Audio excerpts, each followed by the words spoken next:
lubbuun isii hin jiraattu jedhanii ana jedhu. Min kufee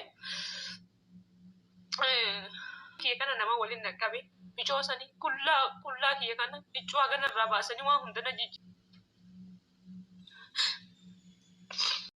ture na dhukkubee dhiiga godhadhe dhiiga danfilaatii nama dhiiga godhadhe alhamdulillah rabbil alamin akkan je'e rabbi kiyya galata galfadhu hin jiru. Roozaan amma asirra argitan tuni ani nama dhuguma akkatti isin dura taa'u kuni wallahi alazim hordoftoota fi kabajamtoota kiyya daqiiqaa takka keessatti ufuu hin beeku rabbiin lub'anii wallahi hordoftoota fi kabajamtoota kiyya ani akkan gaafa san ta'e akka yeroo san ta'e irraa hin beeku isiniifin hima waan narra ga'e waa hedduu alhamdulillah dalagaa rabbiiti. Rabbiin kiyya ammallee waa baay'ee qaba.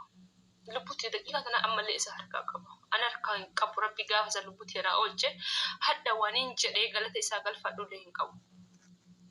Dhibaa isinii hime sa'aatii galgala irratti ani qaamni kiyya kun guutuun faallaa na garagalee dhiiga danfilaatii ka sa'a takkatti nama kochisiisu san jechuudha. Qaamni kiyya kun guutuun faallaa na garagalee yeroo takkitti wayii bicha mijattiin fira jaarsa kiyya takka na bira jirtii fi sarrittuun mijattiin dalayduu na bira ni jirti. Saniidhaanii dafaamee micoota kana Jamiilaa jaaniini Jamiila sannaa yamaan jedheeni wallahi alazim rabbii gaditti namni lubbuutii tana na dhaqqabe isiisan yoo isiniin jedhe rabbiin zajaa isii haa kafalu ilmoo isiitiin rabbi isii haa deebisu na dhaqqabe isiisanii naa waamaa takkitti jedheen ani achiin gara kaan hordoftootaa fi kabajamtoota kiyya ilaan guyyaan sadii uf hin beeku baqa waliigalatti akkaan jeesanii himin jiru achumaanin ani ulfa ji'a 7 fi baatii 7 fi guyyaa 20 keessan jira. Ilmootunis dirqama yoo hin garaadhaa baatee operaasyoona hin ta'in lubbuun isii hin jiraattu jedhanii ana jechuudha. Alhamdulillah tanamni jedheen taatu tarabbi jedheen ta'a.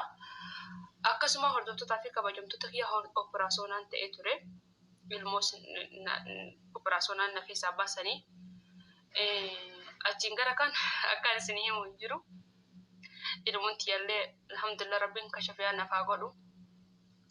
Rabbiin irraa fudhate.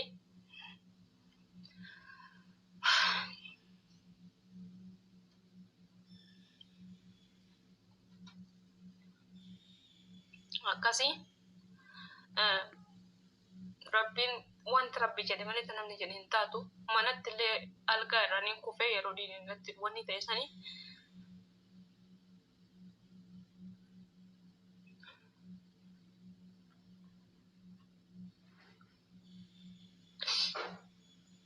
min kufee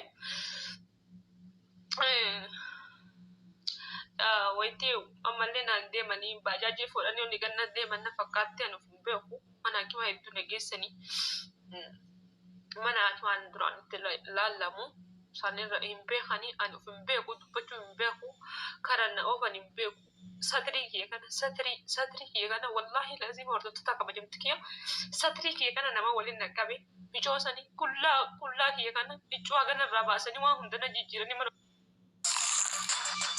Epic Meals just dropped for an epic price.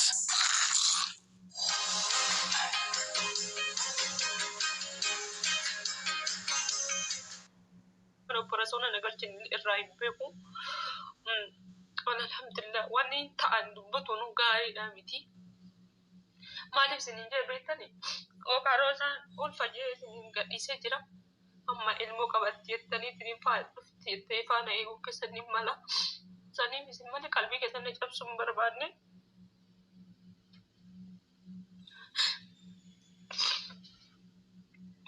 Akkasii hordoftootaa fi kabajamtoota kiyya rabbiin akkana guyyaa 5 bulteetini rabbiin irraa fudhate inni miidhamte yeroo lafa dha'u kana miidhamte narratti na jala miidhamte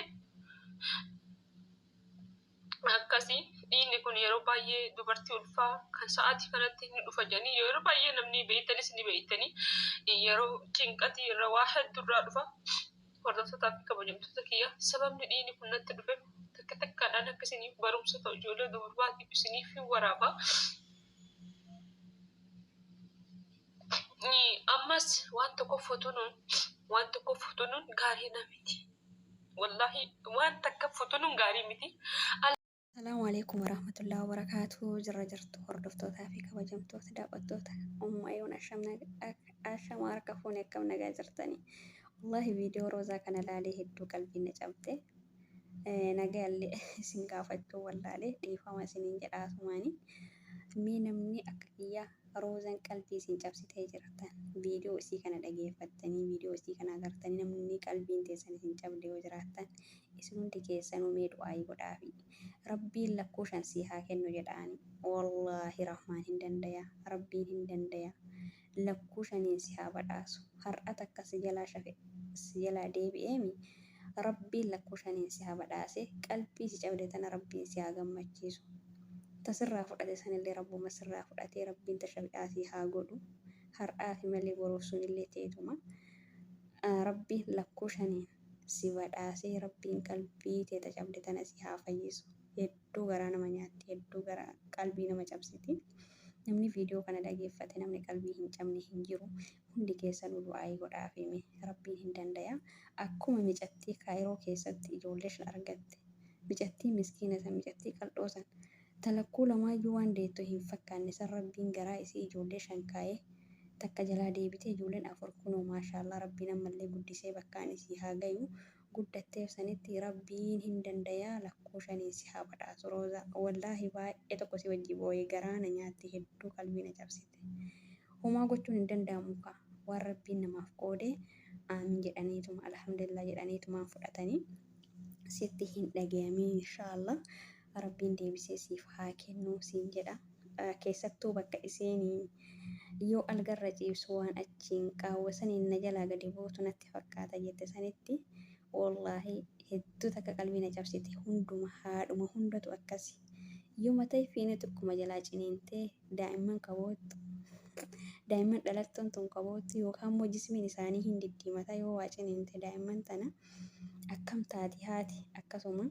Hundi kennayyuu haawwaleen ta'inillee akkasumatti nu guddisanii inshaallah rabbiin si haa kennu takka sirraa fudhate takkaa tanaan 5-6 lakkoo 5-6 si haa kennu qalbii sin cabini fayyaa ta'ellee rabbiin bakka duraatitti siif haa deebisu hundi keessanuu mee du'aayii godhaa fi hordoftoota kiyyaa abshirii siin jechuu barbaade roozaa. Egaa akkasii akka namni yaadeen taane akka rabbi yaadeen ta'a. Odoo akka isiitii abbaan manaa bira waan hin jirree fi abbaan manaa isii biyya biraa ta'anatti fakkaatee wal bira hin jiranii haala jireenyaa kanatu iyyuu gargar nama oofa. Silaa ilmoo ofii san argattee guddattee fi waliin teettee mana ofii keessa hedduu gammachuudhaa hedduu namatti tola. Garuu ka rabbi jedhe malee kan namni jedhe hin taatu rabbiin siif hin qoonne ammallee rabbiin abbaa manaa keetii wali si deebisee ilmoo halaal rabbiin lakkoo 5-6 si haa badhaasu. Irra deddeebi'ee siin jedha akkasuma hordoftoonni kiyyatti du'aayii godhaa fi nageenyaaf ta'aa siin jedha hanga viidiyoo biraatii walitti deebinutti asal. الله يخليكم شيروا لي هاي الفيديو وصلوا صوتي للسفارة الإثيوبية اللي في الرياض. هاي البنت اللي في الصورة اسمها ودنش اندريس تشتغل عند واحدة اسمها محا عبد الرحمن في الرياض. صار لها تشتغل عندها 6 سنوات. بهاي 6 سنوات ما أعطتها راتب غير 7 شهور وتضربها وتعذبها وما أعطتها تليفون. هي تشتغل 6 سنوات بدون تليفون بدون راتب وتكلم أهلها كل 3 شهور من تليفون مها. ولما تكلم أهلها تقولها ما تتكلمين لغتكم تكلمي عربي وتقول لها قولي لهم انك انت بخير ومبسوطه بشغلك غير هاي الكلمه ما تسمح لها تقول. فلما مرة اتصلت في أهلها وقال كلمتهم بلغتهم دربتها درب. فودناش اضطرت تتصل في أهلها وتقول لهم ما عاد تتصلون فيني لأن أنا كل ما أكلمكم بلغتنا وتضربني وتعذبني. فالله يخليكم، وين الإنسانية؟ إذا في إنسانية، إذا في حد يخاف من ربه وعنده ضمير، يوصل هاي الفيديو للسفارة الإثيوبية.